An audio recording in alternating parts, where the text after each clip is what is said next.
Good morning, good afternoon, evening, everyone, wherever you are. Welcome to our Women of Color Advancing Peace and Security WCAPS webinar. I'm honored to welcome you all to this significant conversation focusing on Latin America, specifically the Caribbean region. My name is Deyanira, and I'm the co-chair for WCAPS Latin America and Caribbean Working Group, and I will be your moderator for today's conversation. In honor of Caribbean American Heritage Month, today, we have the opportunity to explore how we can work together to foster peace, enhance security, and transform conflicts into pathways for growth and cooperation. Our distinguished panelists bring a wealth of knowledge and experience, offering diverse perspectives that will enrich our understanding and inspire meaningful dialogue. Their insights will help us navigating the complexities of regional dynamics and international relations. We aim not only to address the pressing issues of today, but also to envision the future where peace and security are not just aspirations, but reality for all. Through this conversation and collaborative efforts, we can identify strategies to promote stability, uphold justice, and ensure a prosperous future for the Caribbean in its relationship with U.S. Thank you for joining us in this important conversation. Your participation is vital as we work together to create a more peaceful and secure world. Let us make the most of this opportunity to listen, learn, and contribute to the collective endeavor of conflict transformation and international cooperation. Without further delay, let us dive into our discussion by introducing our first guest speaker.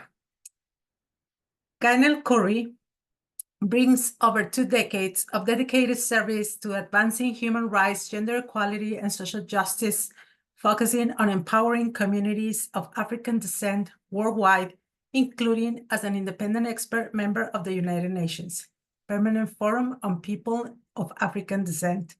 Curry has a rich background, having served in her government, including as the founding director of the Bahamas Department of Gender and Family Affairs, and in the United Nations in various capacities in Geneva, New York, Afghanistan, South Sudan, and Timor-Leste.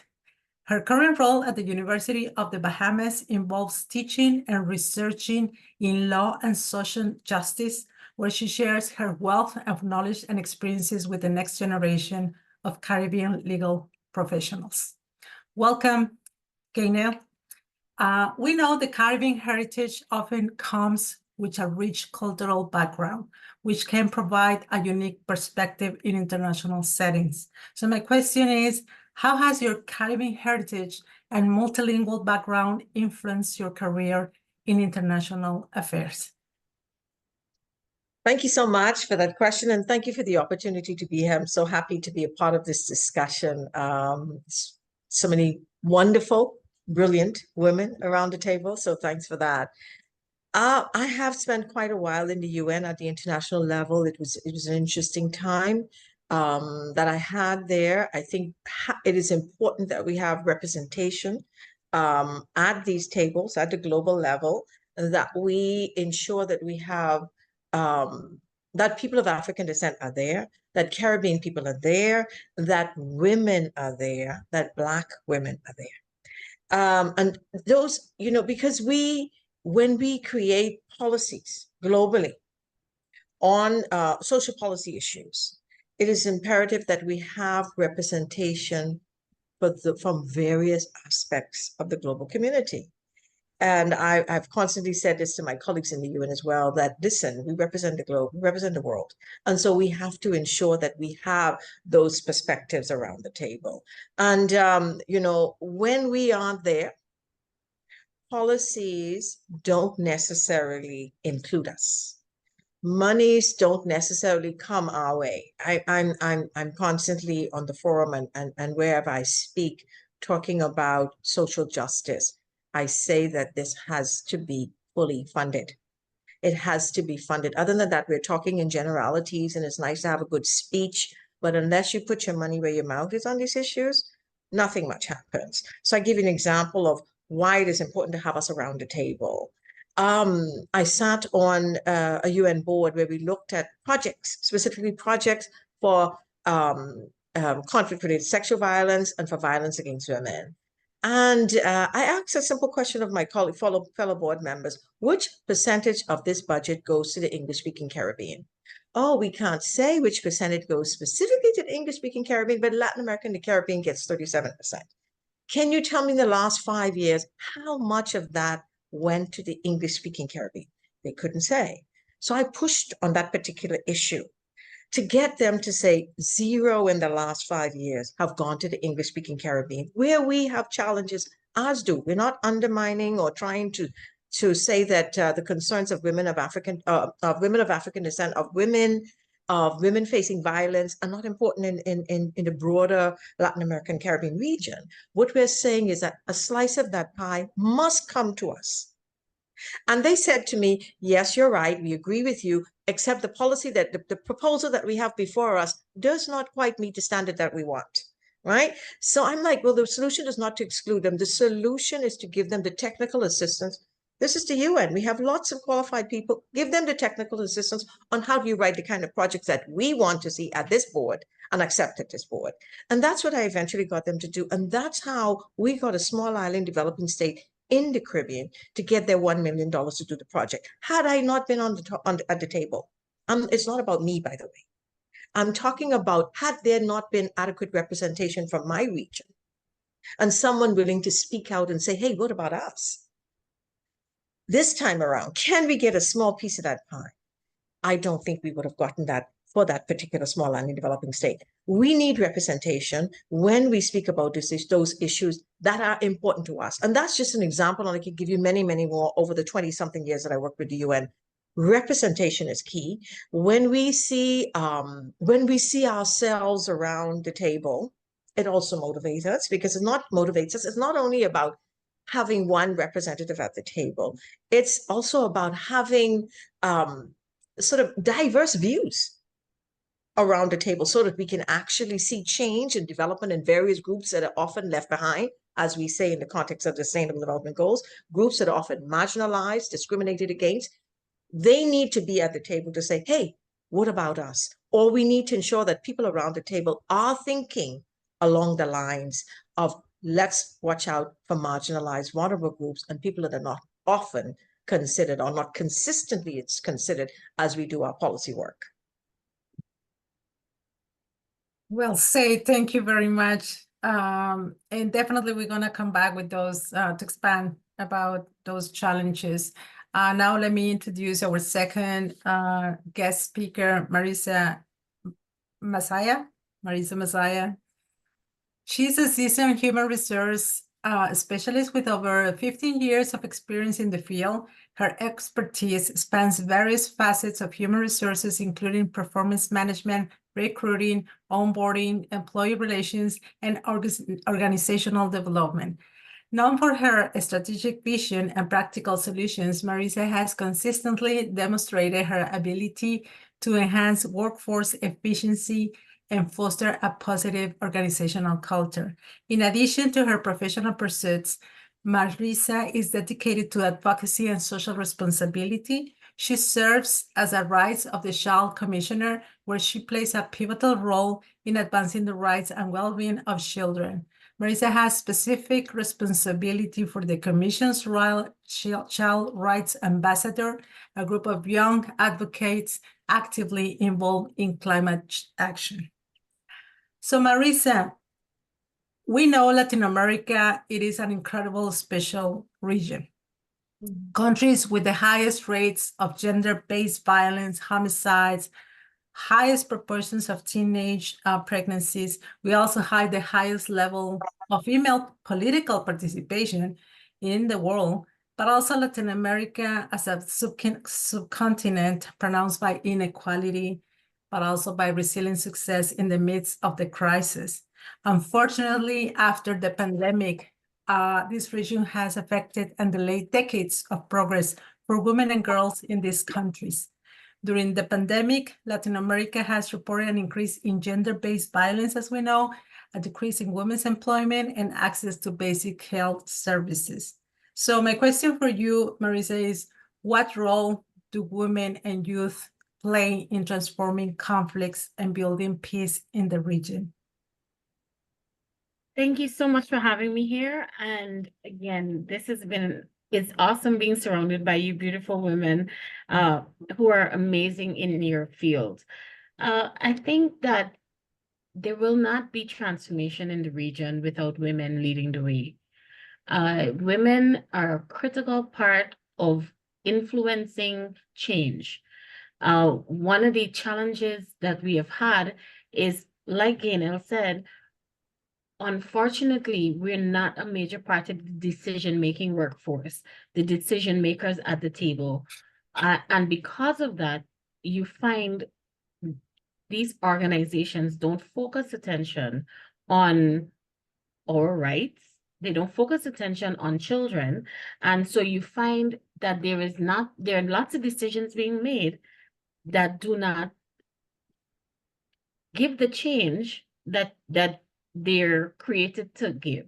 So I'll give an example of when women are involved, when women and especially young people are engaged, how they can change the narrative. In Guyana, our child rights ambassadors, for example, for years we were discussing environmental changes and things that are happening to our environment. And our young people, and they're from as young as 6 years old and as old as 22, 24, they came together and they decided they're going to do something to stop climate change or to stop the negative impacts of pollution, especially in their communities. And so they have been, for the last 5 years, been very involved, and they are now moved from just climate awareness to now climate action. And similarly, we have lots of youth organizations whose main role is to move the agenda forward from just a talk around the table into action on issues from abuse, issues like violence, gang-related intervention and prevention. We have so many young people who are willing to go to the front and to bite the bullet and to address these issues head on. And those young people need to be more supported by policy who at the governmental level. And that is where we can see a lot of impact and a lot of progress on the front of any change related initiative. And that usually, again, is led by women and children. Thank you, Marissa. So let's go back, with Gaynel about these challenges of Latin America. As I mentioned before, in Latin America, we have security major challenges, including drug trafficking, organized crime, as I mentioned, economic vulnerabilities. So, but talking about the Caribbean specifically, what is the role? And I know you mentioned, the United Nations, activity and all this work, but I would like you to expand more about the multilateral organizations and international playing in supporting peace and security efforts in the Caribbean. And if you can expand a little bit more also on migration policies and the diaspora communities impacting these bilateral relations between Caribbean and the United States, influencing obviously the economic ties, political dynamics, cultural exchanges that you mentioned a little bit. Could you expand a little bit more on this, Gaynel, please? I think you are in mute. Yes, I did mute myself. Thank you. When we think of women, peace, and security issues in the Caribbean, the issues that you mentioned that affect Latin America are also relevant to us in terms of issues around violence against human citizen security. So crime, gang violence, issues around trafficking, drug trafficking, trafficking in human beings. That's a challenge that we have as well. And of course, migration, right? And so these are some of the challenges that we see that could affect and our security, peace and security in the region. And I think it's really important that we take a holistic approach in terms of how we look at this in the Caribbean region. And we have been doing that through CARICOM, for an example. The Caribbean countries are so small. You know, many of us have not yet reached 1 million people. We're tiny. You know, the Bahamas has like about 400,000, and some Caribbean countries are even smaller. And so we know that when we get in these bigger settings, that together we are stronger, right? So when we go to the UN, or when we go to the Organization of American States, can we speak about these issues? When we come together as a Caribbean region, we have a much stronger voice, because these issues affect us directly. It's whatever happens in one Caribbean state, it's very likely to have an impact on another Caribbean state. So we know that we have to think of these issues in a collective way. When we look at peace and security, it spills over. For us, the issue has been around migration, particularly from Haiti, although not exclusively. And what has that meant for us in the Caribbean? And we've taken that very seriously as a CARICOM unity. What can we do to ensure that we have a stable Haiti? Because a stable Haiti, a secure Haiti, is a stable Caribbean region.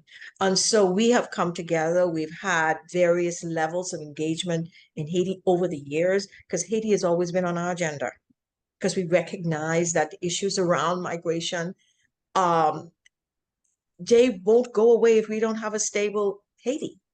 And so we will continue to have to deal with the influx of our Haitian brothers and sisters whom we want to help, but we recognize as small states, there's only but so much we can do in terms of the impact on our own social services, on our own educational systems, and our own justice system, and everything else that is impacted by a large influx, and keeping in mind the small size of these countries. So we know that we have to look at these issues collectively, and we cannot look at it separately. So CARICOM is often our first point of reference when we look at peace and security issues in the Caribbean. How is it affecting us?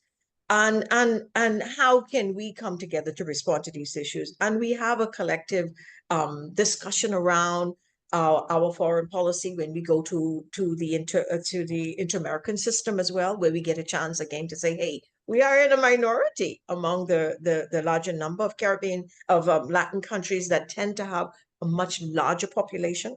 And we know that in that system, we also have the US, countries as large as the US, Canada, Brazil, very large countries in terms of population size, also in terms of people of African descent, large numbers. So we know that we have to come together and be consistent in our own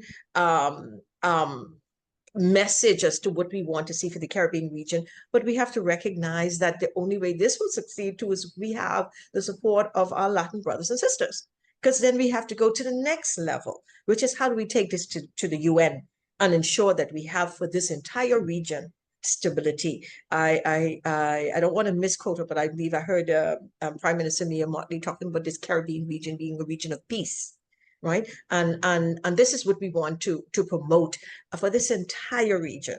So wherever we think about our women, peace and security issues, our peace and security issues as relate to any of those issues around drugs, around crime, around people smuggling, all of that, we need a comprehensive Caribbean, Latin America, hemispheric approach if we are to address it. And because a lot of the challenges are there, and we know historically, for an example, even from the drug trade and even from the people movement trade.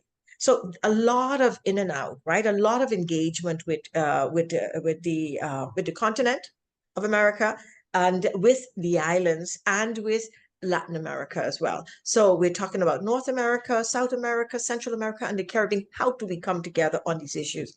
We cannot afford to look at it in an isolationist, individualistic view.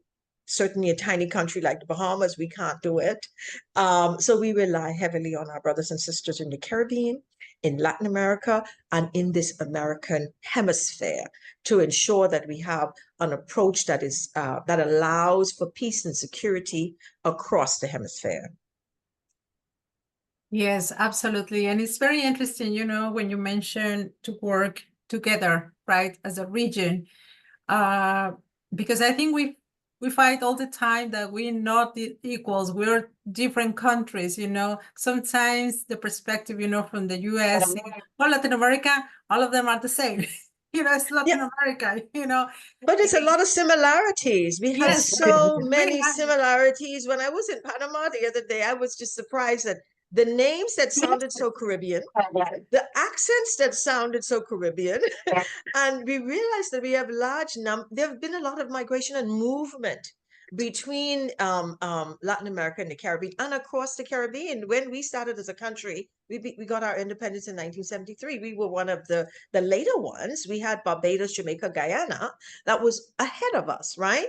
And so a lot of our national institutions, those countries, Jamaica, Barbados, and Trinidad, sent civil servants to us to help us set those up. Our police force was basically set up by those countries that had already done it. It was evident in our civil service, evident in our attorney general's office, in the foreign service. So they had the experience 10 years ahead of us in some cases. So why could we not rely on them and have them come to us to help us set up those processes? And if I am not mistaken, that happened across the Caribbean region. And so I know that we were just celebrating the other day, a friend of mine, her father's from Barbados. He came here as a police officer, a very young police officer who stayed. And so those connections between the Caribbean islands and with Latin America, Central America, when we went there to work in Panama, in the canal, to work picking fruit in Florida. We have large Bahamian communities there. There's a lot of connections, a lot of fluidity within this region, and we have to see what are the positive things that we can get out of, what are the strengths that we have and that we can build on, and focus more on those and less on the differences, like language, but which I'm sure we will get to in a minute. But there are a lot of strengths, historically and current day strengths, that we can rely on within this hemisphere. Yeah, absolutely. So Marissa, going back to the biggest challenges, talking about human trafficking. So what are the impacts of organized crime and obviously human trafficking exiting or within the United States on the security of the Caribbean region, and how can they be mitigated? I mean, I know you've been working a lot with children and women as well, but precisely on children. So how can governments in the region improve these policies and institutions, to be better support on this specific, heinous crime? Yeah, it is a heinous crime, and working specifically with children who have been trafficked is one of the most heartbreaking and heart-wrenching things.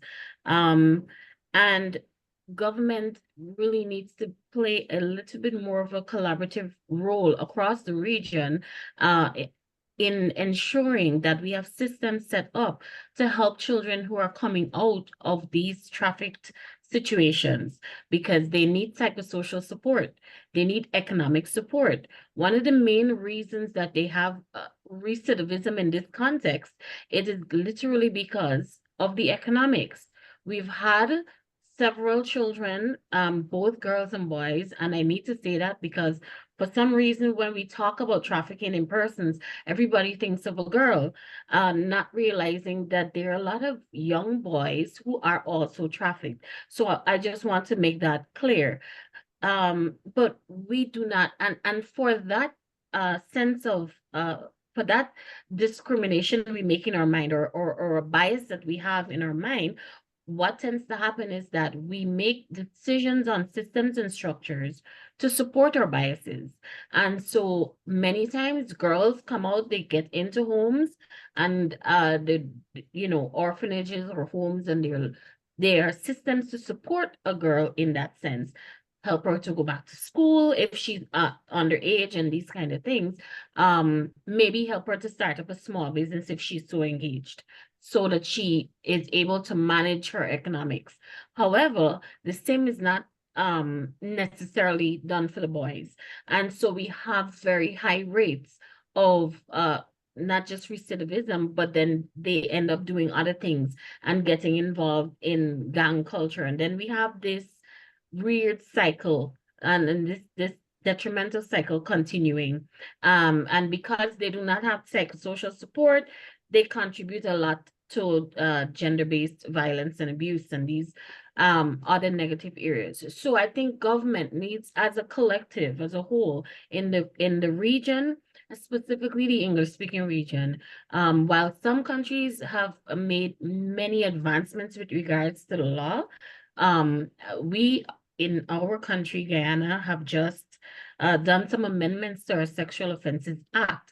But in the region now, we need to have a more collaborative approach in ensuring that our young children who have been trafficked and also the adults that have been trafficked have systems when they come out that protect them, so that we see not just a reduction in recidivism, but also we see more meaningful engagement in education and having them be more involved in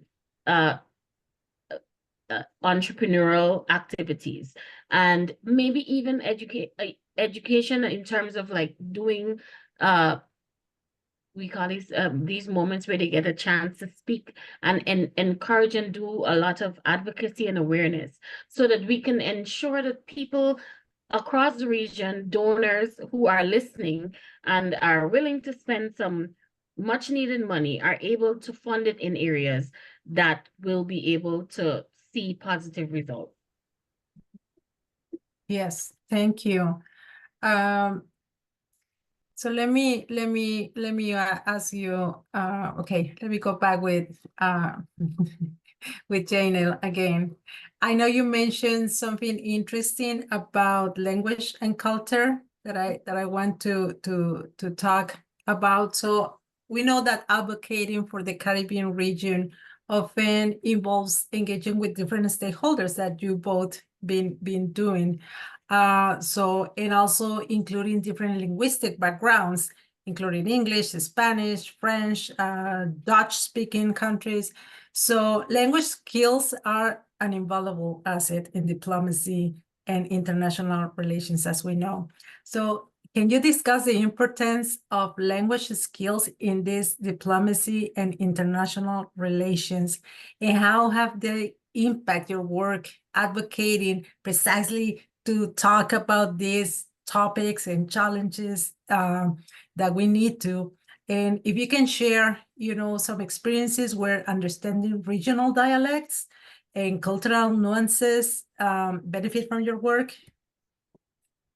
No, I think you're spot on in terms of the importance of language in diplomacy.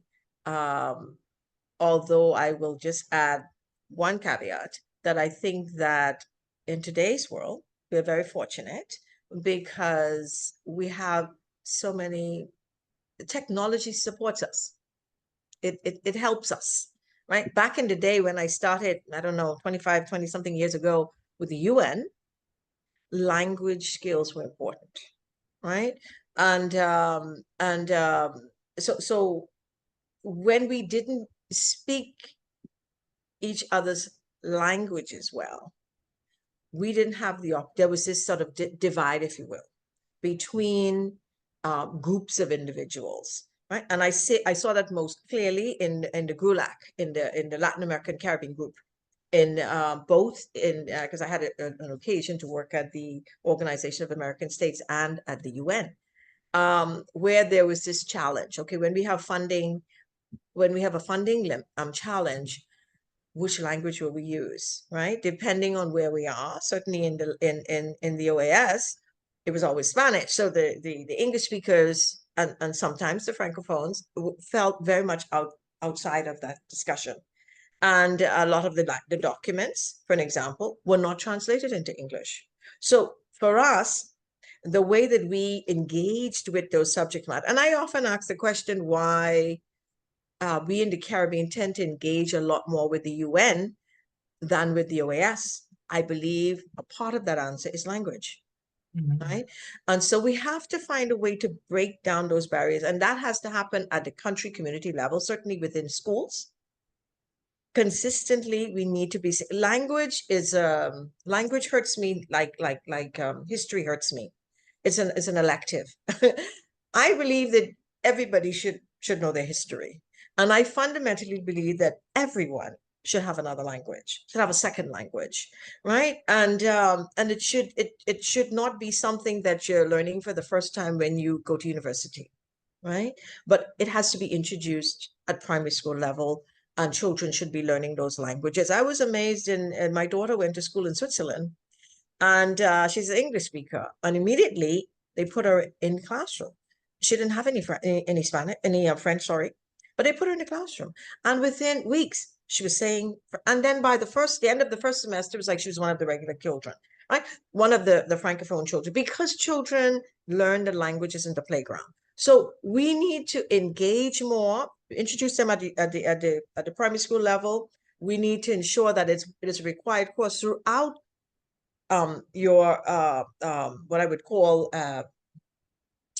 primary education, right? And your secondary education. We should be having language skills, so we should be engaging. And I shouldn't be meeting my first Latin American when I go to work, when I go to study in Washington, or when I go to work at the OAS. So I think there has to be also opportunities for more exchange in programs. That's something that I would encourage even at the university, as I'm trying to develop the human rights programming there, ensuring that when you do human rights, that you do at least one language, and that could be, because of our region, Spanish or French, right? Less around, we don't do a lot of it with the Dutch language here, although we perhaps could be considering that, but certainly our neighbors that are speaking Spanish and French. In our own country, we have a significant number of Haitians, and many Bahamians do not speak French or any kind of Creole. So certainly the Haitian Creole is hardly ever spoken, and that's something that we're trying to encourage right now. So we need to ensure that as we have this diversity within our country, we need to ensure that persons can engage. And it is important that we understand each other, and we do not let language be a barrier, which it was in the past. As I said, I think with technology, it's becoming less and less of a barrier, because you can put stuff in and instantly translate, right? I had whole conversations. My daughter's nanny in Geneva was Francophone, and we spend the whole time with our translations, right? And we were able to have an effective relationship, right? But I really do believe that that extra effort has to be made, but we have to see the importance of that, the importance of engaging and engaging in other regions of the world, and not just for us in the Caribbean, as I say, engaging north, right? So with the US and Canada, but engaging south as well, engaging with our colleagues in Latin America, and of course engaging with a neighbor that has such a significant impact on us as Black countries, Haiti, right? Since the revolution, they have had a big impact on this region in terms of transition. And I work with Permanent Forum, so I must speak about its transitions from slavery, moving on from colonialism, as the first Black independent state in this region. It meant a lot to us, not only in the English-speaking Caribbean, and not only in the Francophone region, Caribbean, but in the English-speaking Caribbean, and also in Latin America.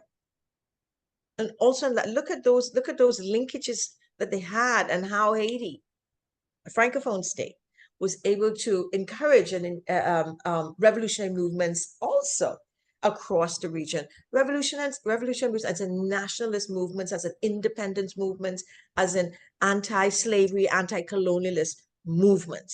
That barrier of language did not limit ma'am to that extent. We cannot afford to limit us now that we have all these technologies to help us along the way. Yes, and we're going to back with the grassroots of all yes, this, the grassroots. definitely, because it's important. But Marissa, talking about engaging, how can local communities be more effectively engaged in the conflict resolution and peace building efforts.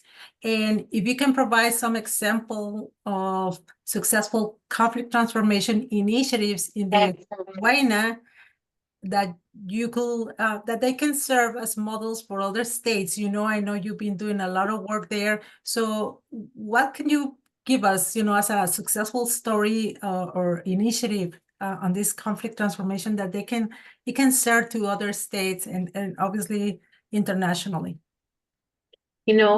When we started with this field of conflict transformation, we would go into communities, we would be so energized and excited. We see where they needed help and we planned programs for them and we did things and we injected funds into these programs and all of that. And then when you go back like 1 year later, there's nothing, and you wonder, well, where was all the energy? Where was all the excitement and enthusiasm that people had? And then we realized that our method was fundamentally wrong. We needed to go into communities and speak with persons in the communities and find out from their perspective, what are some of your challenges? And help them to come up with a plan. And we realized when we started using that methodology, it is far more successful. One of the things, for example, is an issue on corporal punishment. I remember us going into indigenous communities and speaking with a cross-section of indigenous people. And I know we haven't referenced the indigenous community in our discussion so far, but in our country, we have 9 different tribes. And so they come with 9 different languages, and I'm sure have dialects. And so we were there and we were talking with them and educating them on child rights, for example. And I remember one guy started crying and he said, I never knew that beating my child was wrong. I never understood. I was beaten. My grandfather was beaten. His grandfather was beaten. And so they feel like it was such an effective method. And so they just continued it for want of not knowing it any different way. And so that one advocacy and a meeting when we were talking about this issue illuminated not just that man, but the entire community. And he said, from now on, I am not going to beat my children. I'm going to ensure that we use other ways of disciplining. And we went back 6 months and after, and it is so interesting to see the transformation, not just in him as a person, but the children and the people in the community. They started to develop different ways of disciplining their children. And it is a blessing for us to sit and look. If we had said to them, don't beat your children, and walked away, we would have felt that we would have done something, because that's exactly what we went there to do. So what I'm saying is, as we need grassroots organizations to begin change. And this is where women have play a very pivotal role, because women are the ones who can gather people together in the family. And women are the ones who can start the conversation and can get persons who need to be the ones in the position to be movers and shakers. Women can identify and also run and move and make all the connections. So what we found is a better way of working is ensuring that we start at the grassroots level. Bottom up works. It works better than top down, and having them come up with ideas, having them come up with ways of working and a different way of thinking. And once we start that process, it is amazing to see this sustained, and that's the important word for donors anywhere, sustained transformation, because this community took ownership of this issue. They took ownership of the process of correction, and they are running with it, and they are making it into something that is going to serve them not just for now, but for the future. So that's how we do it. Awesome.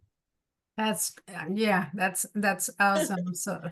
So Gaynel, going back to the grassroots, let's continue talking about history and grassroots. So what strategies have been, successful that you've seen in promoting conflict resolution and reconciliation within the Caribbean region Mhm.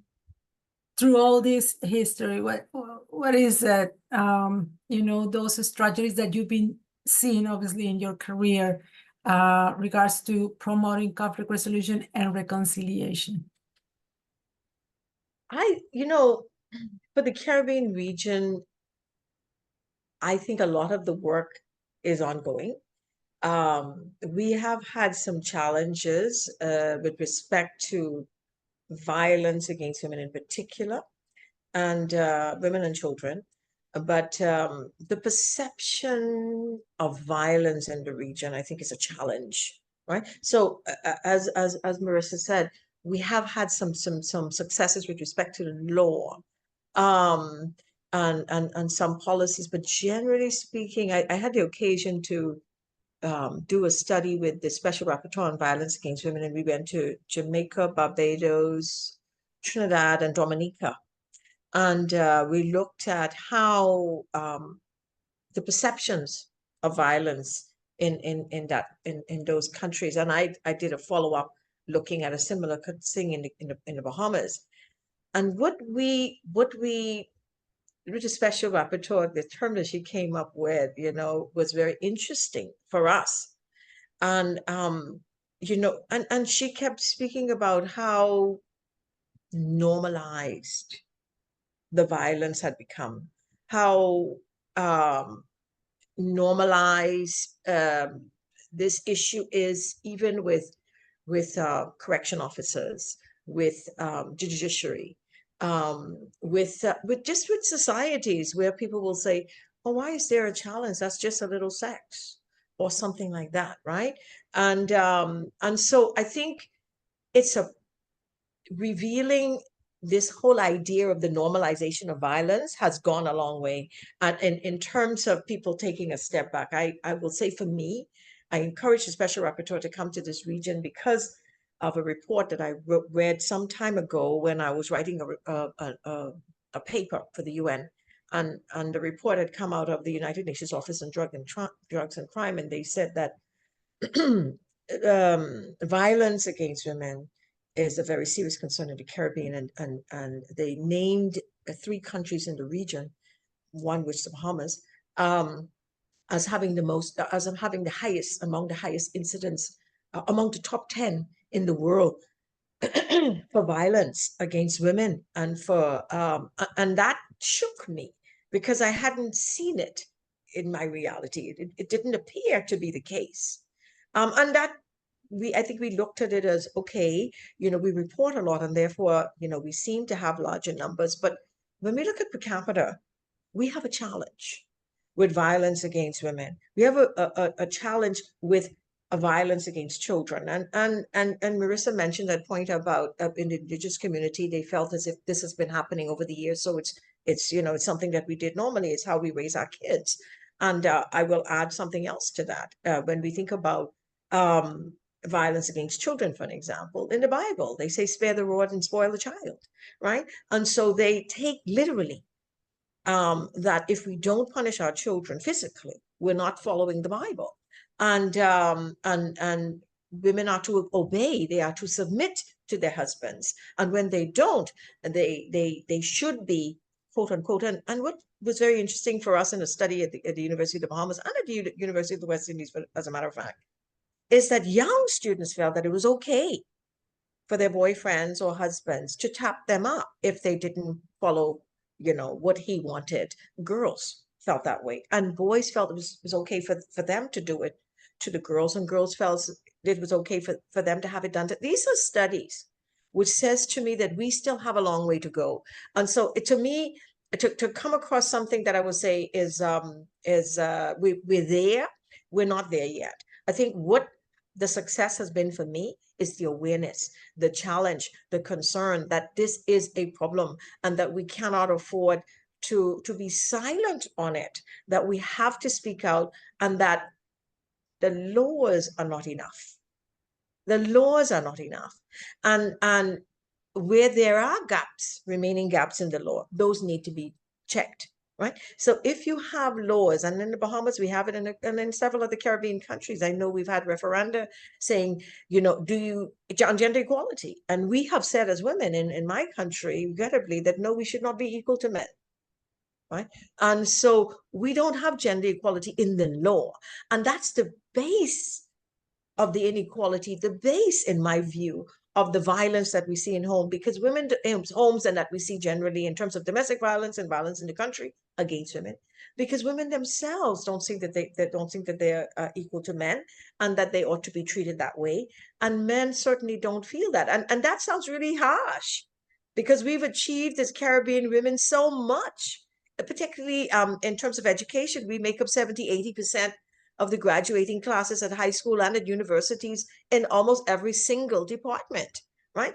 And so we have achieved, and yet we still are not rising up in the way we ought to be against the violence, which I think is the violence against us, which I think, rising up against marital rape, rising up against lack of services for girls in terms of the discrepancy in the age of consent and the age at which they can access services to protect themselves. Those kinds of things where those inconsistency rests, it makes it easier for those who perpetuate violence to get away with it, because the law does not come down hard against it. We've had magistrates that said, well, you know, I can't do anything about the fact that he has raped you in a violent way in the context of your marriage, because it's not against the law, right? And so it's like, you know, you can protect single women, but you can't protect married women. And so when we cherry pick on human rights, on how we address violence, on who should be protected and who is not protected, we have a challenge. So just to say, wrap up quickly, that I think we have made some strides, but we have a long way to go. And the main challenge for us in the region, in my view, with respect to women, peace, and security, is the issue of violence. Absolutely. Totally agree on everything that you just said. And, you know, I always ask myself this question, right? I mean, women, especially in Latin America region, as you mentioned, religion, as you mentioned, traditions, you know, family, customs, culture. I mean, we have so many values, no doubt. But at the same time, it's hard for us to unlearn, to learn to unlearn, right? To learn to unlearn, and how to educate and raise new generations, right? And break that cycle, as you mentioned, intergenerational cycle of violence that probably we are conscious more and more every day, you know, but it's very difficult. And I want to ask Marissa, because I know you work a lot with children, how, I mean, we have policies, we have initiatives, we have laws. I mean, Latin America actually been doing a lot of progress, you know, on laws, initiatives, prosecution. I mean, a lot. But what type of people do we really need in these institutions, you know, in these education systems, you know?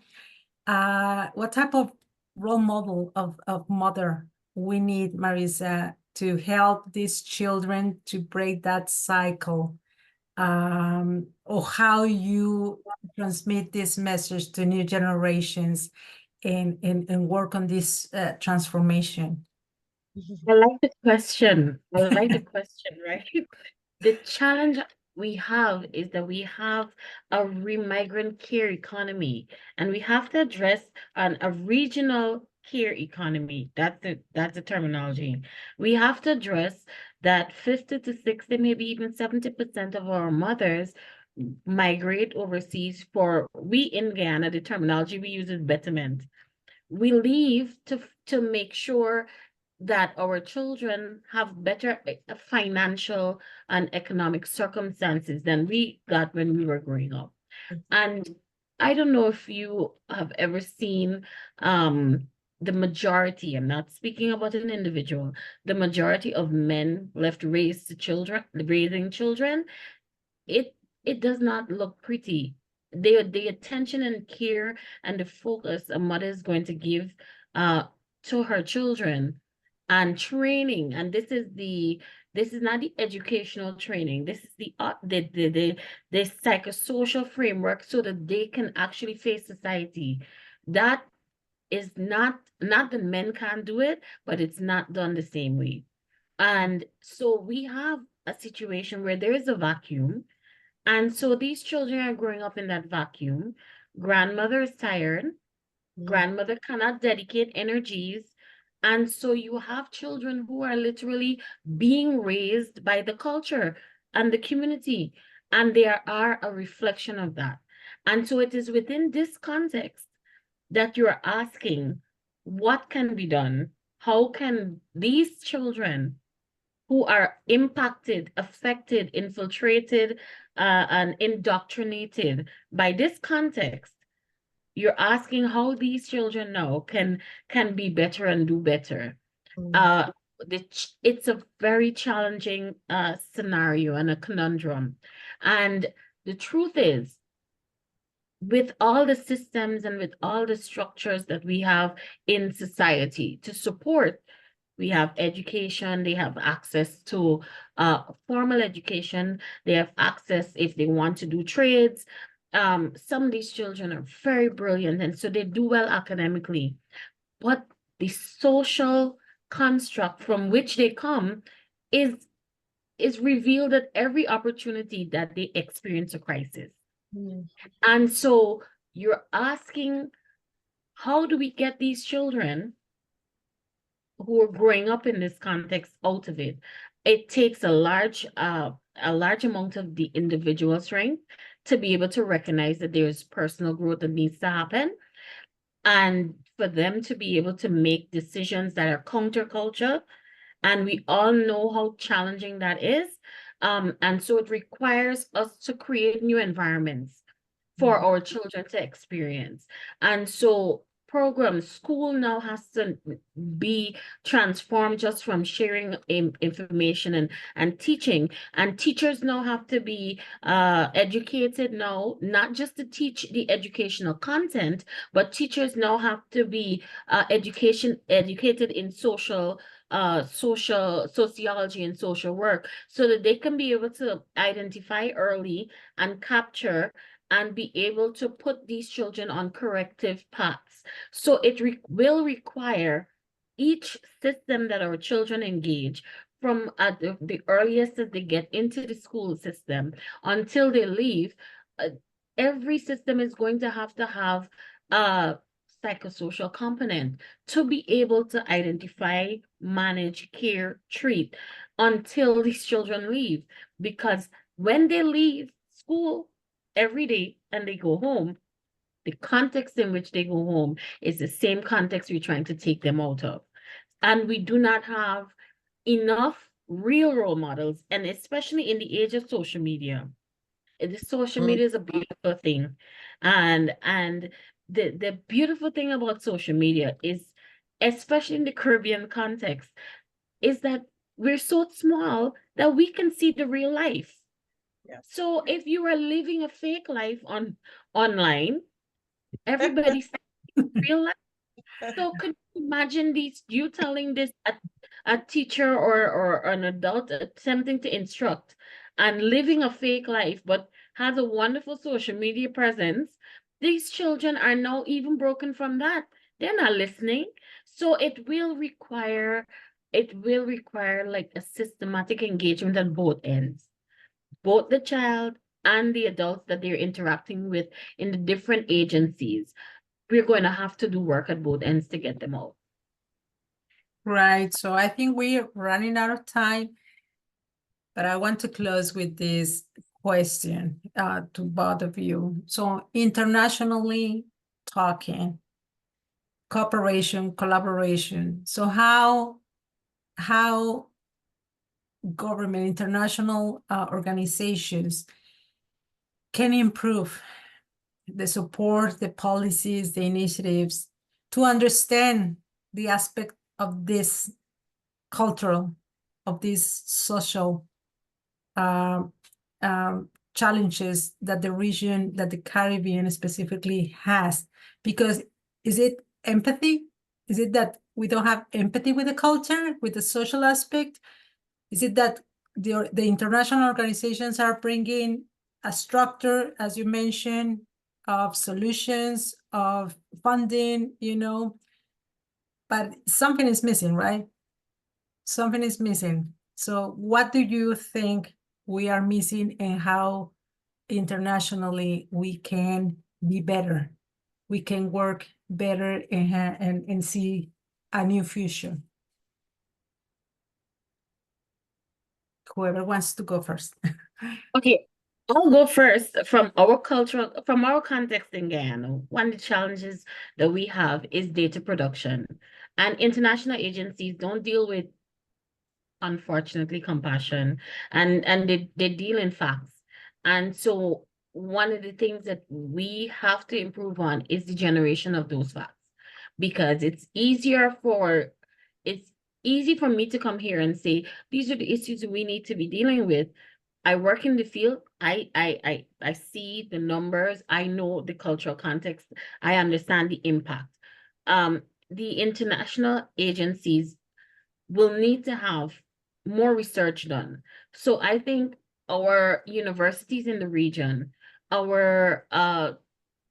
have a lot of consulting agencies as well, need to produce more reports on what's going on, not just reports from way back when, but keep these things current so that there is a trend as to the challenges.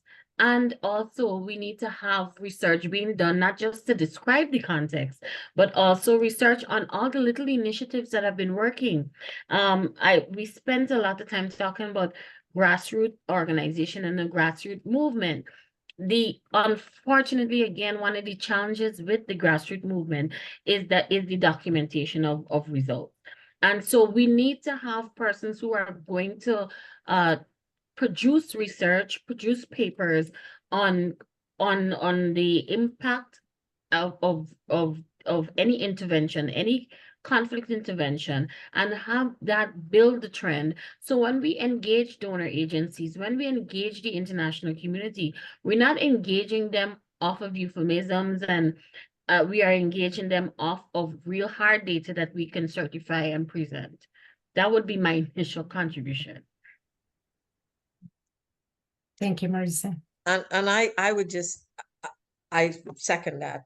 And as a member of the Permanent Forum, data and evidence-based research is one of the things we have talked about consistently with respect to better understanding the challenge with respect to the human rights, lives, and livelihoods of people of African descent in the Caribbean and across this hemisphere. There is a real challenge with data and evidence-based research. There's a real challenge of information of how our stories are told, right? So telling our own stories, and we tend to be storytellers as opposed to just a numbers kind of, here are the numbers people in the Black community and in the Caribbean generally. We tell our stories. We sat around with our grandmothers telling us what happened and how things worked in the past and what it ought to be. So we need to find a way to somehow embrace that. Just to build on what Marissa said, I think that data and evidence-based research is crucial. And having worked at the international level, that is what is often missing, right? A lack of an understanding. I mentioned representation as before, and that when you don't have representation around a table, often you miss what is important, right? And so I've been at tables where they've said, oh, the situation of girls, and we're talking about the situation of girls in education and in other areas. And I'm like, wait, hold a minute. We have a challenge with boys in education. So I think in the international community and us in the region, we have to ensure that there's specificity. And so we don't use a broad brush and talk about women, right? Because we're talking about You know, we have to understand the intersections. The intersectionality is crucial. So who are we speaking about specifically? And I had that challenge with my colleagues in the UN when they say to me, oh, but we're doing well on gender equality and we're doing well on getting that, you know, that 50-50 in the system. And I'm like, depends on what you call well, right? Because I look around and I don't see many of me, right? So yes, you are having a lot of women, but European women, right? Who may not represent what is important to me, who may not understand what are the challenges of the girl in the village in Dominica, or some, you know, in one of the family islands of the Bahamas. So when we have to, and this is my biggest challenge with the UN. So even when you talk about data, it's very general.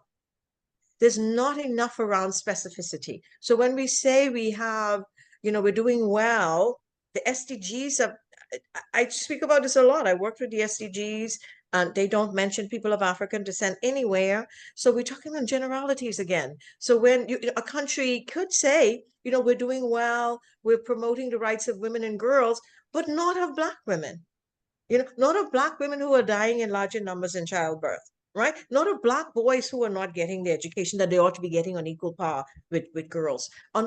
So my biggest challenge, again, it's linked to that whole discussion around Marissa mentioned about data. Yes, that is important, but we have to look at intersectionality. We have to look at, you know, how we collect that data and what we're trying to do with that data. Right. So at the internet, I just started a project with Dayton University looking at the decade on people of African descent. We had a whole decade and people are like, what decade? We're in the last year of the decade on people of African descent. People don't know that. So we've done a very poor job of it. And people say Durban, I mean, not Durban, people say COVID. And I'm like, you know, we were almost at the end when COVID came out, right? So what happened in those early years? We can say that, you know, but for the death, it's the sad death and killing of why am I having a blank? Of the gentleman that was killed in the US. That brought many people on the streets in marching. George Floyd. But for the death of George Floyd, we would not have had the movement that we had going on, right? So now we have this movement, and then we're still not taking that emphasis and saying, what do we need to do? In the last 10 years, we're looking at, with Dayton University, what has happened with the treaty bodies? So when we collect data at the national level, how much of that gets to the treaty bodies? And then how do the treaty bodies work through that? When I talk about the human rights treaty bodies, I'm talking about the CEDAW, the Committee on the Elimination of Racial Discrimination, Committee on the Rights of the Child, these treaty bodies, what kind of information do they get? What kind of data do they get? And how do they now process that so that they get specificity in their recommendations to governments as to what they ought to be doing for Black children, for poor children, for Indigenous children, for Black boys, so that we don't have this, will improve the situation of, and then a long list of people, right? So the system, the international system is deficient in that way, that we are, in my view, there's too much generality. So we need to look at more at specificity. We need to be able to change the life of the marginalized groups within our communities. Those recommendations are not specific enough. And those recommendations are used by civil society, they're used by government, they're used by the UN. Because when UN Women gets something from CEDAW, they're saying, okay, CEDAW is telling us to work on Indigenous women. What does that mean, right? Or do more for Black women in Brazil. What does that mean? Do more for them. What are we talking about specifically? And how does that differ from Indigenous women? How does that differ from other communities of women in Brazil? And how do we ensure that those who are marginalized actually can get the specific attention, concern, and have their rights protected, respected, and promoted by their governments? So we need, it's across the board, from the grassroots level that Marissa is talking about, and it goes all the way up to the UN. How do these UN mechanisms, their recommendations, come down and trickle down to, because they ought to be changing communities in the Caribbean. They aren't to stay up there in the sky, you know, highfalutin with, you know, high level person, but how do they change the lives of communities, of individuals within the communities? And so it has to be a two-way street. in terms of information flow, and that information has to be, in my opinion, more specific and looking at the intersections and the vulnerabilities of groups within society. Yes, thank you for this discussion. I know we highlight the critical importance, of this, the peace, security, and conflict transformation within the Caribbean, and the significant role, obviously, of the U.S., plays in this process. While there are numerous challenges, as we, mentioned some, there are also a lot of opportunities. So for cooperation, for positive change. And we agree that working together, governments, international organizations, grassroots movements, we can create a safer, more stable, and prosperous, obviously, Caribbean region. And WCAPS heard all this. I heard it. You gave me a lot of information and a lot of ideas in how we, our platform, our WCAPS platform, can continue supporting and bringing voices, and talking about all these challenges and conversations that are so important, really. And obviously from our, spot, obviously we're going to continue supporting definitely and continue the conversation with both of you, because this doesn't end here. It's not just about talking. We need to go to actions, and we need to continue working together for sure. So thank you to our panelists and audience for your valuable contributions to this dialogue. Tremendous. So, from my part, thank you very much, and well, hope to see you soon in maybe in a podcast or some studies, some researches, that we definitely have to start doing. So I heard, Yara, I know you're there and you want to to contribute. So thank you very much, and I think that's it. Thank you from my part. Thank you for the opportunity.